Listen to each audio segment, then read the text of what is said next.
Hello student, welcome back. A very good morning to all of you. तो previous वे में हमने chemical thermodynamics start किया था, जिसमें सम बेसिक डेफिनेशन स्टडी किया था और साथ में सिस्टम के टाइप्स भी स्टडी किया था। आज और हम सम डेफिनेशन देखेंगे, जैसे हेडिंग है प्रोसेस एंड इट्स टाइप। पहले प्रोसेस देखते हैं। What is process? प्रोसेस किसे कहते हैं? It is a path, it is a method from which system changes from one equilibrium state to another equilibrium state. Suppose we have a system A and it changes into B. एक system में काम कर रहे हैं आप, जहां ए से start कर रहे हैं और बी पे फिनिश कर रहे हैं। तो ए एक इक्विलिब्रियम स्टेट है, बी एक दूसरी इक्विलिब्रियम स्टेट है। इसके बीच में जो आप ये मेथड कर रहे हैं, जो आप यहाँ पे पाथ यूज कर रहे हैं, that is called as process. So process, it is a method, is a path in which system changes from one equilibrium state to another equilibrium state. And this process, it is classified into 6 types. 6 types के process होते हैं. We'll see one by one. So first type of process, number first, it is a isothermal process. All these process, their definition, it is very easy. Just you have to remember the name. जब सिर्फ आप नाम समझ लीजिए क्या है और उससे उसकी डेफिनेशन बन जाएंगी। जैसे प्रोसेस और आइसोथर्मल। आइसो का मीनिंग होता है same, constant, and therm means, therm के 2-3 मीनिंग होते हैं, टेम्परेचर, हीट और एनर्जी। यहां हम थर्म का मीनिंग लेंगे temperature. So the process in which temperature remains constant, that process is called as isothermal process. Temperature remains constant, इसका meaning क्या है कि टाइम इंक्रीजेस, टाइम बदलते जाएगा, दिन बदलते जाएंगे, लेकिन टेम्परेचर चेंज नहीं होगा, टेम्परेचर हमेशा कांस्टेंट रहेगा। वो प्रोसेस को बोलेंगे हम isothermal process. For example, it is the boiling of water. Boiling of water, आप पानी को गर्म कर रहे हैं। बॉइलिंग ऑफ वाटर, वाटर कितने डिग्री पे बॉइल होता है? It boil at 100 degree Celsius. Boiling point of water, उसका टेम्परेचर, वाटर का बॉइलिंग जो होता है वो 100 डिग्री सेल्सियस है। आज की बात कर रहे हैं हम। ये बात अगर हम कल बोलेंगे तो भी 100 डिग्री रहेगा।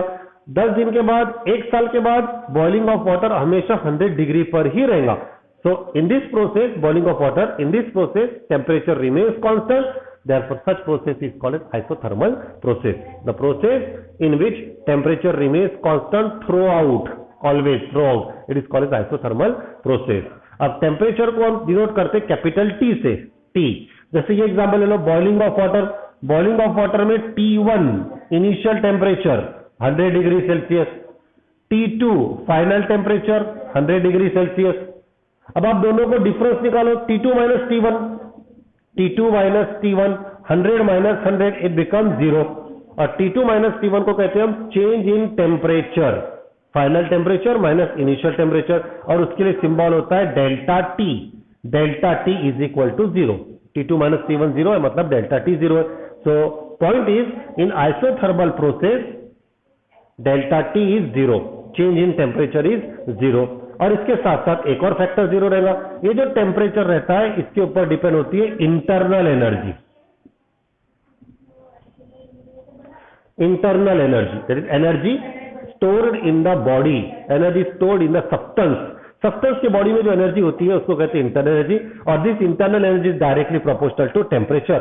ये टेम्परेचर पर डिपेंड होती है, और अगर टेम्परेचर 0 है, चेंज इन टेम्परेचर 0 है, तो change in internal energy is also 0। Internal energy का सिंबल होता है U, universal internal energy, U. So delta T is equal to 0, therefore delta U is also equal to 0। This two factor are 0 in isothermal process. So this is all about isothermal process. 3 बातें याद करना है, एक तो definition, एक कौन सा factor 0 है, और तीसरा एक एग्जाम्पल। तो एक बार और रिवाइज कर लेते शॉर्ट में। What is isothermal process? The process in which temperature remains constant is called as isothermal process. In this process, delta T is equal to 0 as well as delta U is equal to 0. Example, boiling of water at 100 degree Celsius. Even आप दूसरा ले सकते हैं water का example, freezing of water. Water जब ice बनता है, कितने डिग्री पर फ्रीज होता है? वो 0 डिग्री पर। ऑलवेज, कभी भी आपको पानी का बर्फ बनाना है, वो 0 डिग्री पर ही होगा, उसका टेम्परेचर 0 डिग्री ही रहेगा। वो भी प्रोसेस कौन सी है? Isothermal process. So definition number 1, isothermal process. Now definition number second, it is a isochoric process. Names indicate.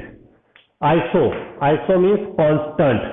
Core is the Latin word which means volume. Core का मतलब होता है volume.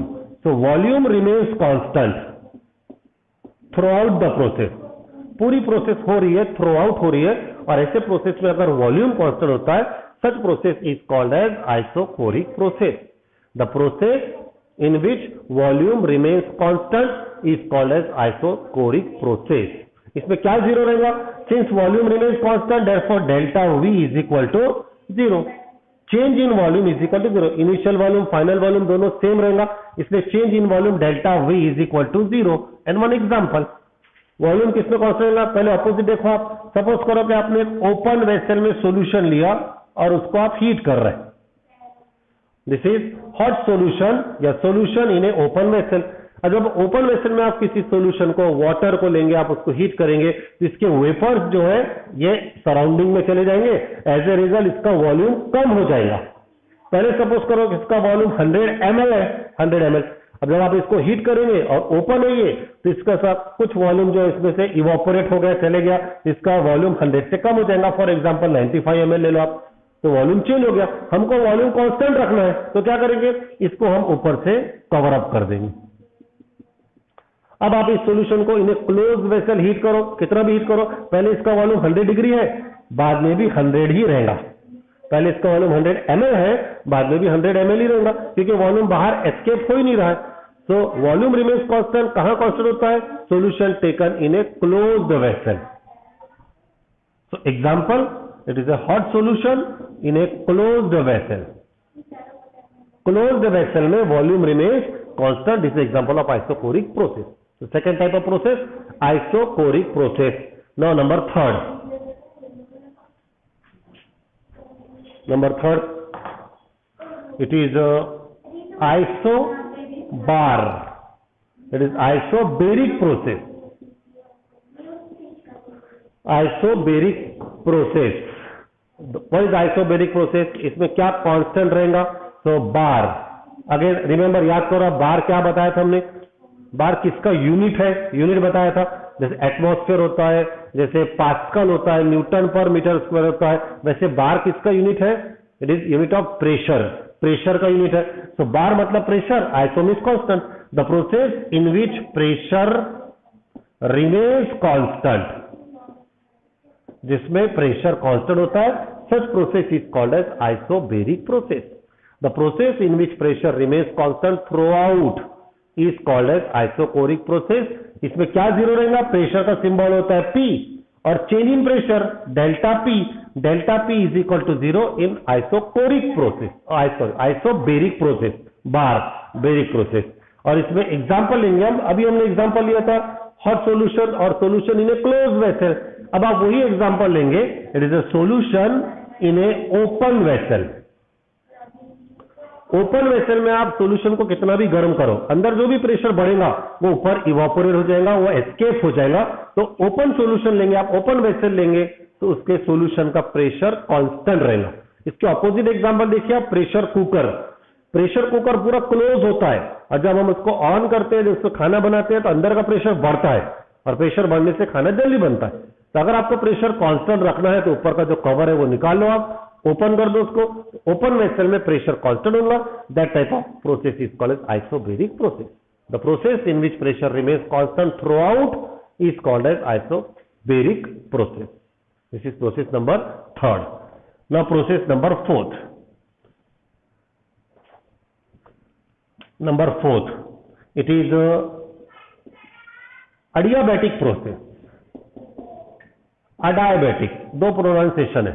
आप इसको अडायाबैटिक बोलो या आप इसको अडियाबैटिक बोलो. अडियाबैटिक प्रोसेस, इसमें क्या कांस्टेंट होगा? टेम्परेचर हो गया, वॉल्यूम हो गया, प्रेशर हो गया. अब क्या रहेगा कांस्टेंट? यहां पे कांस्टेंट रहेगा, इट इज हीट. इसमें हीट कांस्टेंट रहेंगी. हीट जो रहेंगी ना अंदर आएंगी ना हीट बाहर जाएंगी. सिस्टम से सराउंडिंग में, सराउंडिंग से सिस्टम में हीट का ट्रांसफर नहीं होगा. That process is called adiabatic process. पहले एग्जांपल देख लीजिए, उस दिन भी हमने लिया था example. Suppose this is what is this? ऐसे एग्जांपल बताया था, इसके दो नाम बताया था, एक इसका नाम है इंसुलेटेड वेसल और दूसरा नाम है इसका थर्मास। थर्मास में अगर आप सॉल्यूशन ले लेंगे, सपोज ये हॉट सॉल्यूशन है, तो इस हॉट सॉल्यूशन की जो हीट है वो हीट बाहर नहीं जाएंगी, हीट, और बाहर से हीट अंदर नहीं आएंगी। So there is no exchange of heat between system and surrounding. System और बाहर सराउंडिंग, इन दोनों में हीट का एक्सचेंज नहीं होगा, हीट ट्रांसफर नहीं होगी, मतलब हीट कांस्टेंट रहेंगी। That process is called adiabatic process. तो कांस्टेंट नहीं बोलना है, हमको कहना है transfer, no transfer, there is no exchange of heat between system and surrounding. So the process in which there is no exchange, there is no transfer of heat, किसमें? Between system and surrounding. That type of process is called as adiabatic process, adiabatic process. The process in which there is no exchange of heat between system and surrounding is called as adiabatic process. Means transfer of heat is zero. Heat transfer नहीं होगी, transfer जो heat हो रही थी वो होंगी ही नहीं, zero होंगी। तो हम इसको लिखेंगे इन दिस प्रोसेस हीट का सिंबल, कल आपको स्मॉल क्यू बताया था, अब स्मॉल सिंबल चेंज हो जाते हैं, इस बार सिंबल आता है capital Q. So capital Q heat it is equal to zero. Delta Q नहीं आएगा, सी द डिफरेंस। डेल्टा होता है चेंज इन हीट, या चेंज इन हीट नहीं बोल रहे, हम ट्रांसफर ऑफ हीट करें, तो ट्रांसफर ऑफ हीट जो रहेगा वो सिर्फ क्यू रहेगा, इसको डेल्टा नहीं लगे। पिछले बार डेल्टा टी कहा, डेल्टा पी कहा, डेल्टा वी कहा, इसको सिर्फ क्यू कहेंगे हम। क्यू का long form transfer of heat. तो transfer of heat is zero, heat transfer ही नहीं हो रही है सिस्टम से सराउंडिंग में, सराउंडिंग से सिस्टम में हीट नहीं जा रही, वो जीरो रह रही है, इसलिए उसको बोलेंगे हम Q is equal to zero. Example, it is solution in thermos flask. Thermos flask बोलो, ये दूसरा नाम बताया था इंसुलेटेड वेसल। इंसुलेटेड वेसल में हीट ट्रांसफर नहीं होती है, क्यू जीरो होता है, उसे कहते हैं हम adiabatic process. Definition number 4। Now definition number 5, ये सबसे ज्यादा इंपॉर्टेंट डेफिनेशन है। Number 5th definition, it is reversible process, a very very important term in thermodynamic. Reversible, reversible process किसे कहते हैं? वैसे तो आपने नाम देख लिया, रिवर्सिबल नाम ही बता रहा है, the process which can be reverse. आप जिसका डायरेक्शन रिवर्स कर सकते हैं उसे कहेंगे हम रिवर्सिबल प्रोसेस, उस डायरेक्शन कैन बी रिवर्स। अब कब पॉसिबल? जैसे एक आप सिस्टम ले रहे हैं A, it changes into B and B again changes into A, B वापस ए में चेंज हो जाएगा, मतलब आपने उसका डायरेक्शन रिवर्स कर दिया। Such process is called as reversible process. तो short definition, the process whose direction can be reverse, जिसका डायरेक्शन हम रिवर्स कर सकते हैं, such process is called as reversible process whose direction can be reversed। अब ये पॉसिबल कब होगा? इंपॉर्टेंट है दिस, आप डायरेक्शन रिवर्स कब कर सकते हैं, कब ये पॉसिबल होगा? उसके लिए आप एक कॉन्सेप्ट समझिए कि जब आप कुछ वर्क करते हैं, कुछ काम करते हैं, जैसे ए चेंजेस इनटू बी, तो इसके लिए आप जो फोर्स लगा रहे हैं उसको बोलते हैं driving force. It is called as driving force. Driving force, कुछ भी काम करने के लिए जो फोर्स लगती है, जो एनर्जी लगती है, उसको ड्राइविंग फोर्स कहते हैं। मैं इस बोर्ड पे लिख रहा हूं तो इसको जो फोर्स लग रहा है, इस फोर्स को कहते हैं ड्राइविंग फोर्स कहते हैं। कुछ भी काम करने के लिए जो एनर्जी लगती है, जो फोर्स लगता है, ड्राइविंग फोर्स। और इस फोर्स को अपोज करने के लिए इसका दूसरा फोर्स होता है, उसे कहते हैं हम अपोजिंग फोर्स। इसके अपोज में एक फोर्स होता है, it is called as opposing force. जैसे मैं बोर्ड पे लिख रहा हूं तो ड्राइविंग फोर्स, ये बोर्ड मुझको अपोज कर रहा है, ये दीवार, ये वॉल जो है, ये दीवार जो है, ये मुझको अपोज कर रही है, उसको कहेंगे हम अपोजिंग फोर्स। अगर ये दीवार, ये अपोजिंग फोर्स नहीं होता था तो ये बोर्ड पीछे गिर जाता था, लेकिन ऐसा हो नहीं रहा है, वो अपोज कर रहा है, उसे कहते हैं अपोजिंग फोर्स। और condition reversible process. Reversible process किसे कहेंगे? द प्रोसेस इन, और पहली बात, इन दोनों में कौन ग्रेटर रहेगा, ड्राइविंग फोर्स की अपोजिंग फोर्स? तो driving force is greater than opposing force always. ऐसे में समझो कि अपोजिंग फोर्स पूरी दीवार है, लिखते वक्त जो फोर्स लग रहा है उसको ड्राइविंग फोर्स कर रहे हैं, और थोड़ा सा फोर्स जो उसको अपोज कर रहा है उसे अपोजिंग फोर्स कहेंगे। और अब इन दोनों में difference, driving force is slightly greater than opposing force. बड़ा रहेगा लेकिन थोड़ा सा ही बड़ा रहेगा। The process in which driving force is slightly greater than opposing force, that process is called as reversible process. Driving force is greater than opposing force but by very small value, थोड़ा सा। जैसे suppose करो आपके opposing force 99 joule है, opposing force 99 joule है, तो driving force उससे थोड़ा सा ही बड़ा रहेगा, इट इज 100 जूल। जब दोनों में डिफरेंस बहुत कम रहेगा, that type of process is called as reversible process. तो रिवर्सिबल प्रोसेस की एग्जैक्ट डेफिनेशन ये है, the process in which driving force is slightly greater than opposing force and whose direction can be reversed, that process is called as reversible process। ये पूरी definition होगी और इसमें कोई फैक्टर जीरो वगैरह नहीं रहेगा, इसमें एग्जांपल इंपॉर्टेंट रहेंगे। अब नेचर में देखिए, आप आसपास में देखिए आपके कौन सी प्रोसेस है जो रिवर्सिबल हो रही है नेचर में, आसपास में, तो आप देखेंगे नेचर में कोई भी प्रोसेस रिवर्सिबल नहीं है। All natural process are irreversible, वो रिवर्स हो ही नहीं रही, कुछ भी लिखते हैं नेचर में, कुछ भी रिवर्स नहीं हो रहा है, सब इरिवर्सिबल है। तो हमको ये करवाना है, ये प्रोसेस को we have to do this process, ये खुद से नहीं होंगी, ये स्पॉन्टेनियसली रहेंगी, हमको इसको करवाना है। एग्जांपल देखिए आप, reaction taking place in inverter में जो बैटरी होती है या सेल ले लीजिए, बैटरी में जो प्रोसेस होती है, बैटरी को आप पहले चार्जिंग करते हैं, फिर उसको डिस्चार्जिंग करते हैं, फिर चार्जिंग करते, फिर डिस्चार्जिंग करते।